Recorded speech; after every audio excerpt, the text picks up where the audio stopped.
오늘 이 말씀은 이 야곱이 이제 형 에서를 피해서 삼촌이 있는 화란으로 이제 도망가는 그 도중에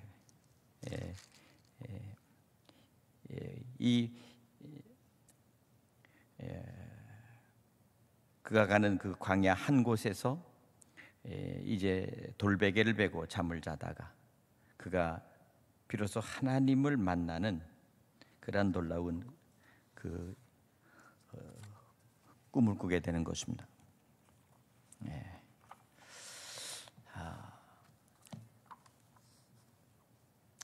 우리는 살아가면서 어떤 꿈을 꾸느냐 하는 것이 참 중요합니다.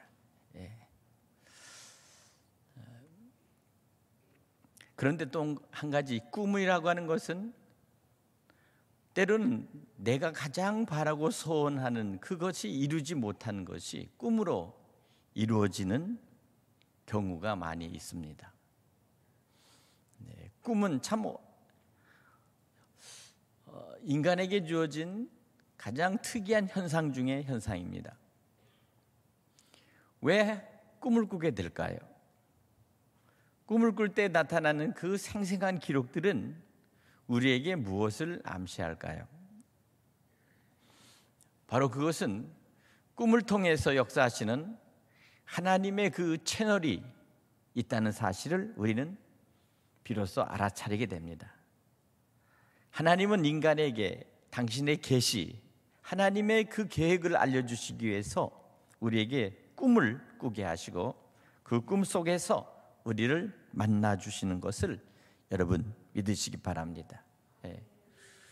꿈에는 행복한 꿈도 있지만 꿈속에서 정말 어려운 일을 당하고 때로는 낭패한 일을 당하고 위급한 일을 당해서 악몽을 꾸는 때도 있습니다. 아주 흉한 그런 꿈을 꾸는 것도 있고 또 때로는 아주 길한 아주 행복한 꿈을 꾸는 경우도 있습니다. 어떤 꿈을 꾸느냐에 따라서 사람들은 그 삶의 질이 달라진다는 것입니다. 불길한 꿈, 바로 그 바로에게 나타났던 그 불길한 꿈을 꾸면서 그는 밤에 잠을 잡지 못하고 애굽의 왕 바로는 그 흉측한 꿈을 통해서 고민하고 갈등했던 사실을 알 수 있죠. 그것을 통해서 하나님께서는 요셉을 통해서 해몽을 하는 그 꿈의 이야기를 들려주는 그러한 이야기가 있습니다.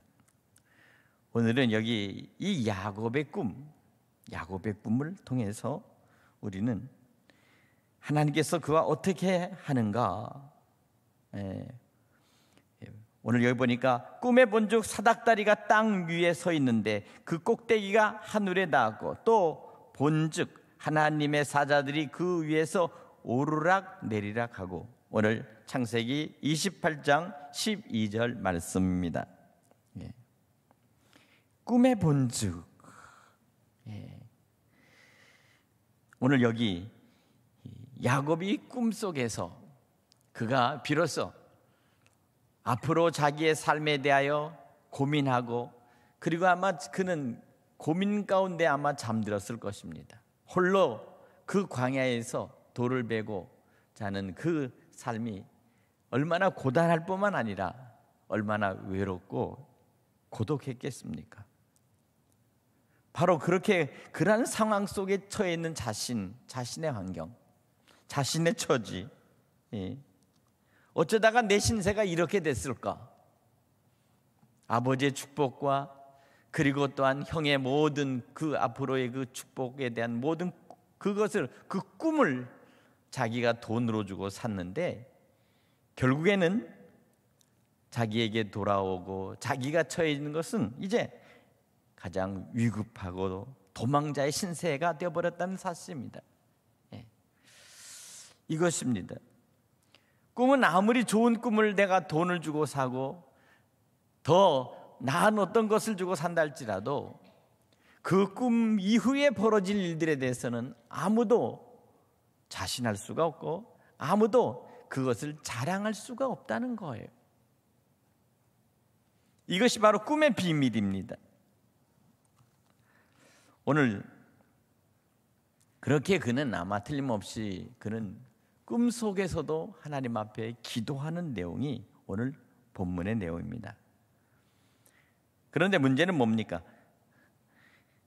놀라운 사실은 그 꿈에서 나타난 여호와 하나님을 그는 비로소 보게 되었다는 사실입니다.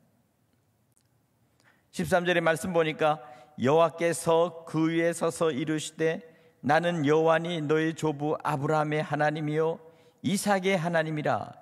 내가 누워있는 땅을 내가 너와 네 자손에게 주리니 네 자손이 땅에 티끌같이 되어 내가 서쪽과 동쪽과 북쪽과 남쪽으로 퍼져나갈지며 땅의 모든 족속이 너와 네 자손으로 말미암아 복을 받으리라. 예. 여기 중요한 것은 바로 그것입니다. 바로 내가 누워 있는 땅이라고 했습니다. 내가 누워 있는 땅.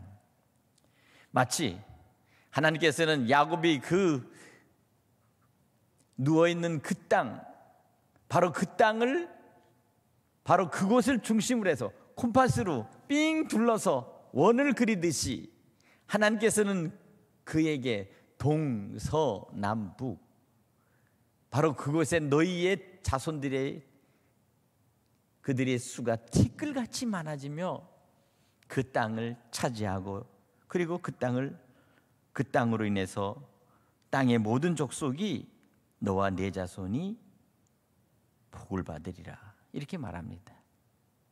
중요한 것은 이겁니다. 그가 누워있는 그 땅 거기에 잠들은 바로 그곳에서 하나님을 만나면 그곳서부터 하나님의 축복은 동시mon적으로 퍼져나간다는 겁니다. 마치 저 연못에다가 돌을 하나 붕덩 던지면 그 돌이 떨어지는 곳에 물이 쑥 올라트면서 거기서부터 전체적으로 동심원을 그리면서 파도가 출렁이면서 퍼져나가듯이 마치 하나님께서는 우리가 하나님을 만나는 그 자리에서부터 하나님께서는 축복을 부어주시는데 동서남북으로 그 지경을 넓혀가면서 우리에게 축복해 주시고 또한 그 땅을 미래의 약속으로 주어진다는 사실을 우리에게 말씀하고 있습니다.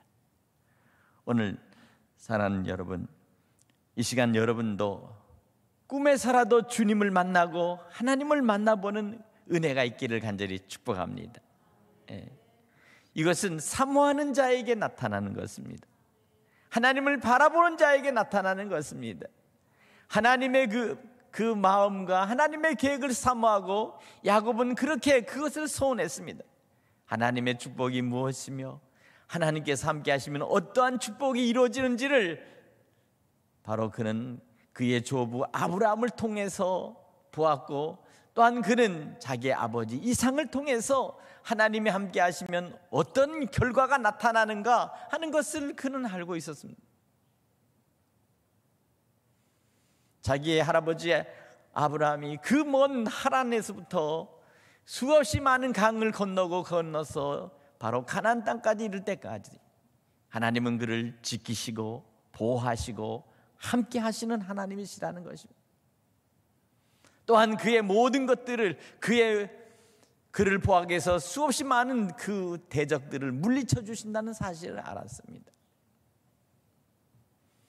뿐만 아닙니다. 자기의 아버지 이삭을 통해서 하나님께서 주시는 축복이 무엇인지를 알았습니다. 이것을 보면서 그 하나님의 주시는 축복을 자기의 것으로 삼고 싶은 이 야곱의 마음, 그것은 정말 하나님을 향한 순수한 마음이었습니다. 또 한 가지는 그 하나님께서 주시는 그 축복을 온전히 내가 받아 누려야 되겠다고 하는 그 안에는 간절함이 있었습니다. 장남이었던 에서가 결국 그 약속을 다 물려받고 그리고 그것을 누리는 그 축복, 자기는 거기서부터 결코 그 축복을 받을 수 없다고 하는 그 자기의 안에 있는 그 안타까움이 결국은 그 꿈을 내 것으로 만들어야 되겠다고 하는 강한 그에게 열망과 그리고 그에게는 강한 야심이 있었다는 사실입니다. 어쩌면 이것을 우리는 흔히 보면 이것은 거룩한 열망이라고 그렇게도 말합니다. 야곱에 있어서의 그에 가지고 있는 여러 가지 인간성을 우리는 탓하기 이전에 하나님의 축복이 너무 컸다는 사실이요, 그리고 그 축복을 누리는 자에게는 변함없이 하나님은 그 축복을 온전히 당신께서 이루고 만다는 사실을 알고 있었다는 사실입니다. 오늘 이것을 바라보면서 오늘 왜 하나님은 에서가 아닌 야곱에게 그런 마음을 주셨을까? 바로 여기에 우리는 다시 한번 생각해 봅니다.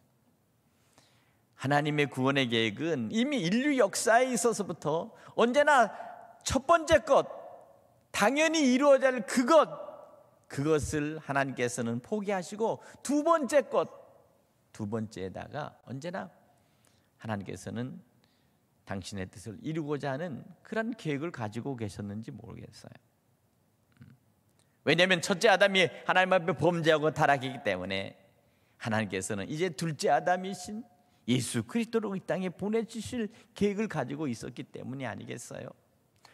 그냥 언제나 첫 번째 것은 이상하게 꼭 문제를 일으켜 아담이 타락하고 부패하고 하와 함께 하나님 앞에 범죄하고 선악과를 따먹으며 결국에는 영원한 사망을 맞이할 수밖에 없는 그러한 죄악을 범했던 것처럼, 또 한 가지는 그 자식이 난 그 가인과 아벨에서 이게 있어도 역시 마찬가지. 첫 번째 아들인 가인은 피의 희생이 없는 그냥 곡식을, 추수한 곡식을 가지고 하나님 앞에 믿음 없이 드렸지만, 아벨은 첫 번째 새끼 그 어린 양을 잡아 하나님 앞에 피의 희생을 드리면서 첫째 것을 하나님 앞에 드려서 하나님께서는 아벨의 제사를 받았습니다. 둘째 것의 제사를 받았습니다.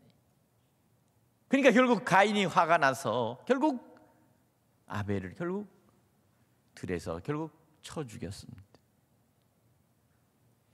이와 같은 일들이 결국 벌어지기 시작하면서 이것이 결국에는 어떻게 됩니까? 바로 아브라함에게도 첫 번째 나타났던 아들 이스마엘, 그 이스마엘이 아니라 두 번째 태어난 이삭에게 결국 하나님께서는 축복을 해주시고, 결국 이삭에게 있어서 또한 첫 번째 태어난 에서가 아니라 두 번째 태어난 야곱에게 축복해 주시는 일이 이렇게 이루어지고 있다는 사실은 이것이 성경이 우리에게 주는 하나의 놀라운 신비가 아니냐 하는 거예요. 왜 첫 번째 것은 패하고 왜 하나님께서는 두 번째 것을 택하여 하나님께서 쓰실까? 성경이 우리에게 보여주는 것은 우리가 알아차리지 못하는 가운데 가만히 보면 성경의 역사는 이와 같이 구원의 역사가 이루어지고 있다는 사실입니다. 오늘 우리는 이것을 가만히 보면서 언제나 자기는 두 번째 것에 대해서 생각했지만 언제나 바로 그와 같은 문제가 있었습니다. 심지어 야곱에게 있어서의 아내를 얻는데도 불구하고 자기는 삼촌의 딸을 레아와 라헬을 둘이 있는데 그 라헬과 사랑에 빠졌는데 정작 결혼을 하고 첫 번째 밤을 치르고 났는데 보니까 레아가 아내에게 자기가 있더라는 거예요. 자기는 두 번째 동생인 라헬을 사랑했는데도 불구하고 결국에는 레아가 첫 번째 부인의 자리를 차지하며 이렇게 했어요.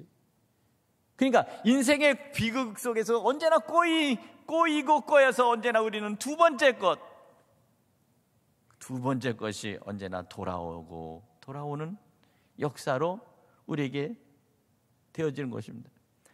심지어 이스라엘의 역사를 가만히 보면 바로 그와 같은 일들이 벌어지는 것을 볼 수가 있습니다. 첫 번째 왕 사울이 있음에도 불구하고 하나님께서는 사울 왕거를 폐하시고, 놀랍게도 두 번째로 다윗을 왕으로 세워 다윗의 왕국을 세우시는 것을 볼 수 있어요.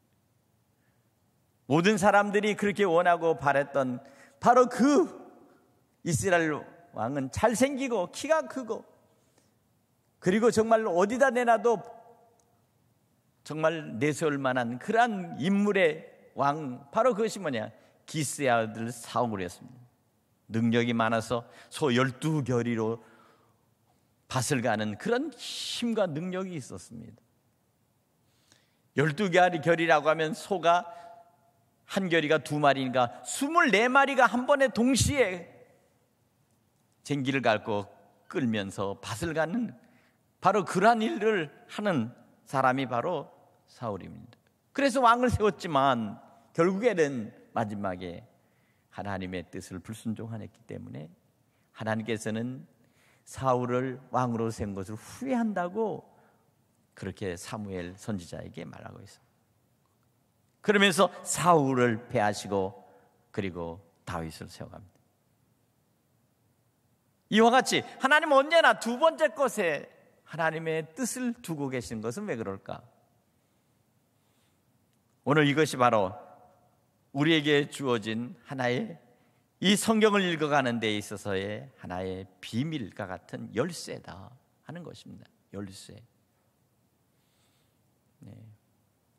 그렇기 때문에 어쩌면 하나님께 택하신 이스라엘 백성이 아니라 그리스도 안에서 새롭게 구원받은 그러한 복음으로 태어난 새 이스라엘 하나님의 백성들을 택하여 하나님께서는 구원하시고자 하시는 하나님의 뜻이 있다는 사실을 믿으시기 바랍니다.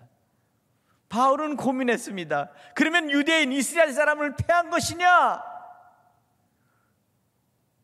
결코 그런 것 같진 않다. 하나님 택하신 이 이스라엘 사람들을 결국 패해버리시고 그리스도 안에서 새롭게 거듭난 모든 나라와 민족 속에 새로운 이스라엘을 일으켜서 그들로 하여금 하나님의 나라를 완성해가는 하나님의 구원의 계획, 이 계획을 사도 바울은 고민했던 것입니다. 오늘 우리는 이것을 통해서 한 가지 분명한 것은 바로 그것입니다. 오늘의 본문의 내용은 사실 기도입니다. 기도. 가장 바람과 소망과 그리고 자기의 기림이 있는 그 어떤 간절한 그 목적을 두고 하나님 앞에 구하는 그러한 것을, 그러한 기도, 하나님께서 그 기도를 들어주신다는 것을 여러분 믿으시기 바랍니다. 유명한 설교가 스폴전 목사님은 10년을 염려하는 것보다 차라리 10분 기도하는 것이 낫다, 이렇게 말씀하고 있었습니다. 발튼 버처 목사님은 이렇게 말합니다. 슬픔과 고통으로 엎드려 있느냐? 기도할 것밖에 없고 핍박을 당하고 욕을 먹고 미움을 받느냐? 기도할 것밖에 없고 죽음이 너희 집 앞에 찾아왔느냐? 기도할 것밖에 없느니라. 결국 기도 외에 다른 것이 없다는 사실을 여러분 믿으시기 바랍니다. 믿으십니까? 아우구스 몬테큐 이분은 이렇게 말합니다. 우리는 일어나서도 걸어가면서도 누워서도 기도할 것밖에 없다, 이렇게 말합니다. 우리는 잠들기 전에도 하나님 앞에 기도합니다. 하나님, 오늘 한 날을 주 안에 복되게 보내게 하시며 또한 잠자는 동안에도 주님 우리를 지켜주시며 또한 주님 우리를 보호하여 주시고 새 날을 주실 때에도 기쁨으로 주님을 찬송하며 우리에게 새 날을 허락하여 주옵소서. 이와 같이 기도하고 우리가 하루하루를 살아가야 될 줄로 믿습니다. 기도라고 하는 것을 성경에 찾아보면 여러 가지의 의미로 쓰여 있습니다. 첫째는 대화한다, 이렇게 말합니다. 창세기 31장 11절에 보면, 출애굽기 33장 11절에 보면 사람이 그 친구와 이야기함 같이 여호와께서 모세와 대면하여 말씀하시며 이렇게 말합니다. 사람이 친구와 같이 대화하듯이 여호와께서 모세와 대면하여 말씀하셨다. 다시 말하면 서로 대화, 기도는 하나님과 우리 사이의 대화라고 하는 이야기를 하기 위해서 나타나는 것입니다. 예. 예. 두 번째는 오늘 이사야 26장 14절에 보면 라하스라는 말로 쓰이는데, 이 히브리어에는 라하스라는 말은 귀에다 대고 속삭인다 라는 뜻입니다. 귀에다가 바짝 두고서 하나님께서는 이사야를 통해서 마치 귀에다가 귓속말로 넣어주듯이 귀에다가 대고 하나님께서 말씀하시듯이 속삭이는 음성, 성령께서 때로는 우리의 귀에다가 대고서 직접 이야기하듯이 우리에게 말씀을 하시는 그 음성을 우리는 바로 그것을 기도라고 말하고 있습니다. 세 번째는 간구한다는 뜻이 있죠. 나의 어려운 사정, 나의 답답한 문제, 그리고 나에게 있어서 일어나는 가장 고통스러운 여러 가지의 문제, 내 삶의 모든 일들을 주님께 부탁하고 간구하는 기도가 있습니다. 또한 기도에는 칼이라는 뜻이 있습니다. 다시 말하면 이것은 외마디 비명 소리. 다시 말하면 어린아이가 가다가 어떤 낭떠러지나 아니 비탈길에서 넘어질 때 악 하고 자빠지면서 넘어질 때 그때 소리 지르면서 쓰러지는 그 소리, 위급한 소리, 바로 그것을 하나님이 들으신다. 그래서 그것을 칼이라고 말합니다. 오늘 우리는 이 기도를 여러 가지의 모양으로 하나님께서는 우리와 계속 연결해 놓고 끈이 이어져 있다는 것입니다. 이런 모양의 기도가 있고 저런 상황 속에서 벌어지는 그런 기도가 있습니다. 돌발적인 사건 속에 나타나는 일들 속에서 나타나는 기도가 있고요, 평안한 가운데 마치 속삭이듯이 기도하는 얘기가 있고요, 서로가 서로 앞을 보고 서로 대화하고 대면하듯이 그렇게 기도하는, 대화하는 그런 기도가 있다고 성경은 말씀하고 있어요. 오늘 그러니까 다시 말하면 기도에는 어떤 유형이 없는 것 같아요. 단지 내가 머무는 그 어떤 장소, 어느 곳에서든지 언제든지 마음의 중심에서 하나님을 향하여 내가 기도할 때 하나님께서는 반드시 그 기도를 들으시고 응답하시는 하나님이시라는 것을 여러분 믿으시기 바랍니다. 때로는 우리는 잘못 구할 때가 있습니다. 자기 욕심대로 구할 때가 있습니다. 자기 급한 대로 구할 때가 있습니다. 인간의 소원대로 구하는 때가 있어요. 이기심이 가득한 상태에서 하나님 앞에 기도할 때가 있어요. 심지어는 정욕대로 쓰고 싶어서 기도할 때가 있다, 이렇게 말씀하고 있어요. 그러한 기도는 결코 하나님께서는 들어주시지 않는다 라고 말씀하고 있습니다. 오늘 사랑하는 여러분, 그럼에도 불구하고 우리는 우리의 믿음 속에서 우리는 기도는 먼저 우리의 영혼의 호흡이라는 사실을 믿으시기 바랍니다. 우리의 호흡이 언제나 날마다 쉬어지듯이 우리의 믿음의 성도들의 기도도 날마다 드려져야 된다는 것을 여러분 믿으시기 바랍니다. 또한 기도는 우리의 영적인 싸움이 될 수가 있습니다. 프란시스 톰슨은 기도는 성도의 검이다 이렇게 말씀합니다. 악한 마귀와 사탄의 세력과 어둠의 세력과 그리고 여러 가지 현상 속에서 나타나는 그런 알지 못하는 것에서 흉흉한 상태에서 우리는 마치 우리의 영혼의 검처럼 우리는 기도로 싸워 악한 마귀 사탄과 우리는 싸워서 승리해야 될 줄로 믿습니다. 믿으십니까? 예. 오늘 우리는 기도는 축복의 조건이 되기도 합니다. 오늘 우리는 약복강에서 마지막 천사와 씨름을 하면 이 야곱의 기도가 나타납니다. 예. 바로 그 기도 속에서 나타나는 것이 무엇입니까? 바로 그것은 기도하고 마지막 붙들고 늘어져서 마치 환도뼈가 부러지는 그 환도뼈가 위골돼서 그래서 고통을 느끼고 그렇게 그런 상황 속에 있다 할지라도 생사를 거는 기도가 있었다는 사실입니다. 형 에서가 400명의 군대를 데리고 야곱을 향해서 지금 달려오고 있다는 소식을 들었을 때 마지막 야곱은 약복강을 건너지 못한 채 고민하다가 비로소 하나님의 천사를 붙들고 그 밤에 씨름을 하고 나를 축복해 주지 않으면 나는 결코 놓지 않겠습니다 라고 했을 때 내 이름이 뭐냐? 야곱입니다. 너는 더 이상 야곱이라 하지 말라. 너는 이제 하나님과 겨루어 이겼다 라고 하는 이스라엘이라고 하라. 할렐루야. 예, 바로 그것입니다. 새 이름을 얻은 것입니다.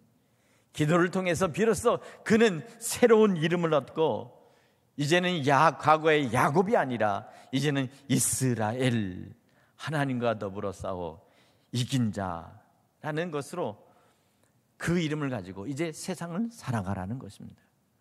예. 바로 기도의 마지막 결론은 이것입니다. 하나님과 더불어 싸워 이겼다라는 이름처럼 하나님과 그 은혜 속에서 우리는 그와 같은 기도로 우리는 반드시 승리하면서 미래를 우리는 열어가야 되겠다는 것입니다. 할렐루야. 믿으십니까? 예. 오늘 여기 본문에도 보면 세 가지의 말씀이 있습니다. 야곱의 기도 내용 세 가지. 바로 그것은 무엇입니까? 나를 지켜주시옵소서. 나를 지켜주시옵소서. 고독한 나그네인 나를 지켜주시옵소서. 예. 예. 바로 그 기도입니다. 예. 예. 하나님이 나와 함께 계셔서 내가 가는 이 길에서 나를 지키시고 이겁니다. 하나님이 나와 함께 계셔서 나의 가는 그 이 길에서 나를 지키시고. 야곱은 아무도 자기와 동행하는 사람이 없고 홀로 가는 그 길에서 자기의 생사를 장담할 수가 없었다는 사실입니다. 어쩌면 우리는 인생에 살아가는 동안 저와 여러분은 각자가 홀로 살아가는 것입니다. 물론 가족이 있고 형제가 있지만 그러나 언제나 우리 한 사람 한 사람은 언제나 하나님 앞에서 결국 우리는 단독자요. 모든 사람들 속에서도 언제나 나는 홀로 때로는 외롭게 살아가는 그런 인생들이라는 사실입니다. 그러니까 아무도 나의 생명을 담보로 해서 나를 끝까지 지켜줄 사람이 없다는 거예요. 하루를 살아가도 수없이 많은 사람들 중에서 때로는 집으로 가족으로 돌아가지 못한 사람들이 오늘 하루도 수없는 사람들이 나타났을 거예요. 이런 문제 저런 사고 아니면 이런 질병 한순간에 결국 쓰러져서 결국 죽음을 맞이하는 그런 일들이 벌어질 것입니다.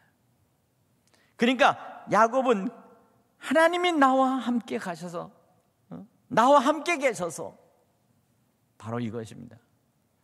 하나님이 늘 내 곁에 계셔야 합니다. 하나님 언제나 나를 도와주셔야 되겠습니다. 하나님 언제나 나에게 지혜를 주셔야 되겠습니다.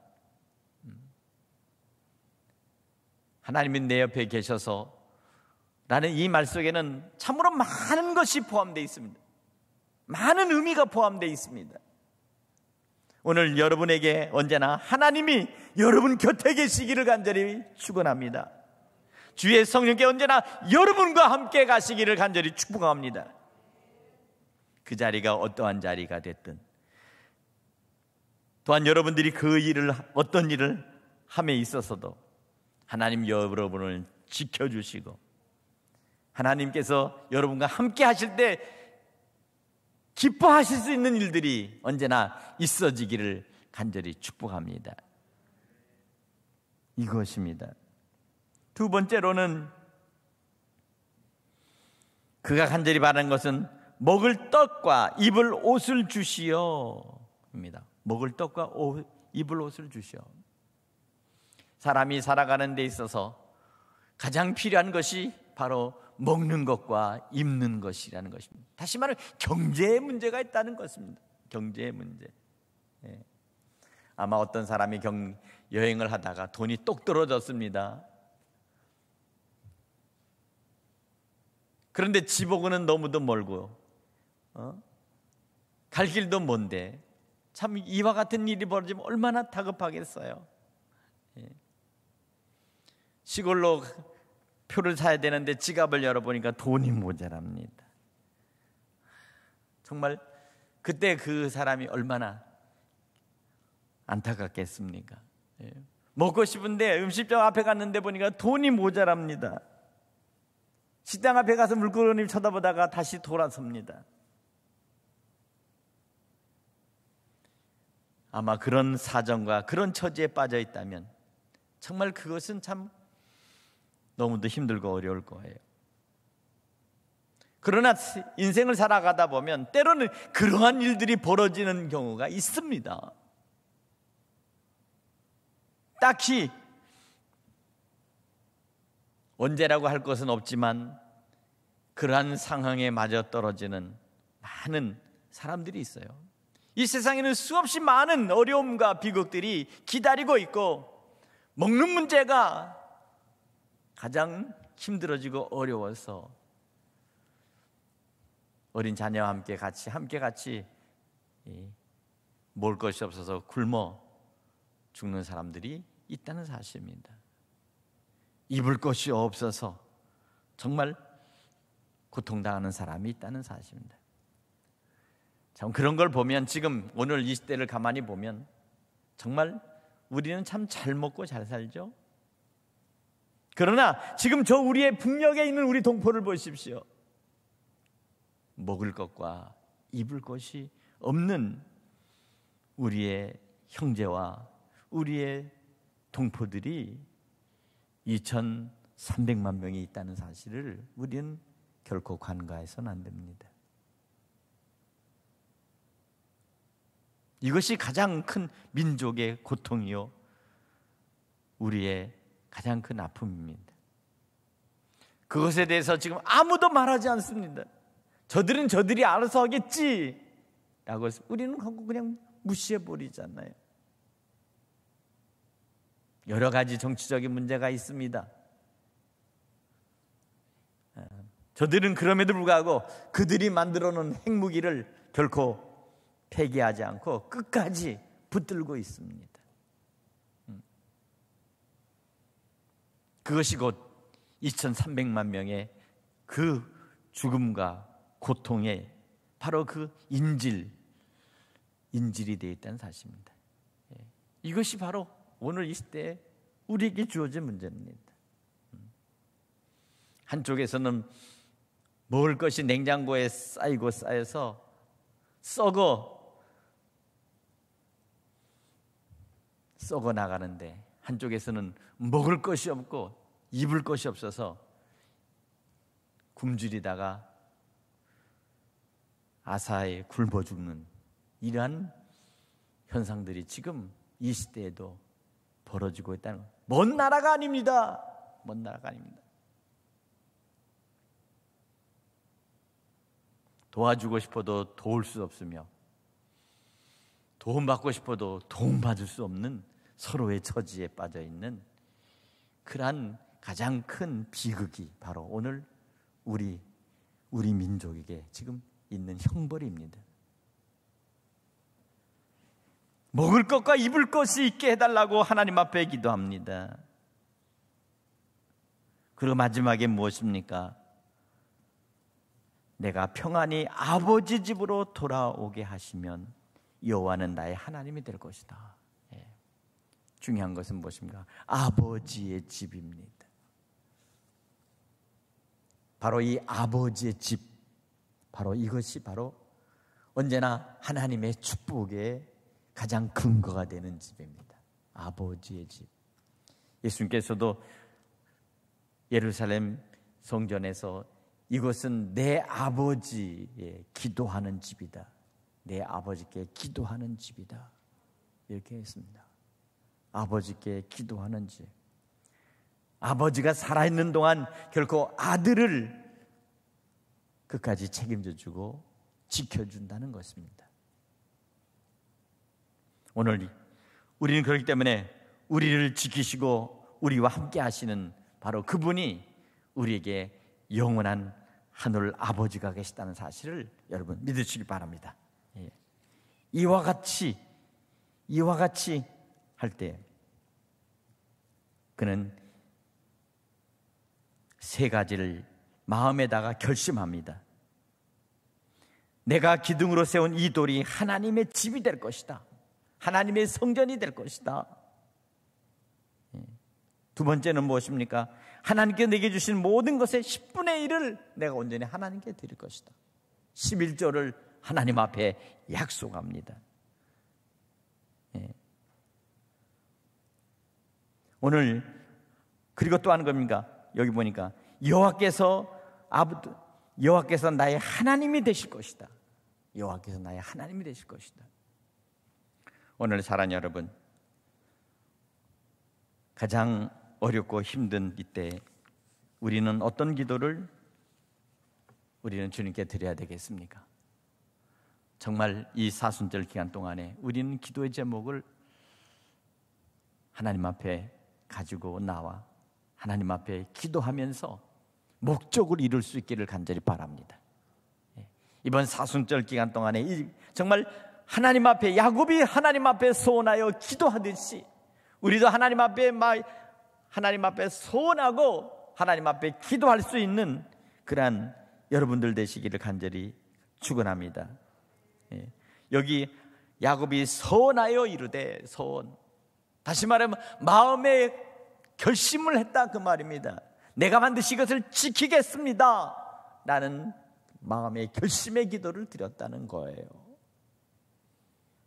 40일 동안 목적을 넣고 소원을 하면서 이 밤부터 여러분 매일매일 하나님 앞에 기도하고 또 기도하고 또 기도하고 또 기도하고 기도하면서 그 기도 이루어지도록 간절히 기도할 수 있는 우리 믿음의 우리 천한 대성 우리 성도들 되시기를 간절히 바랍니다.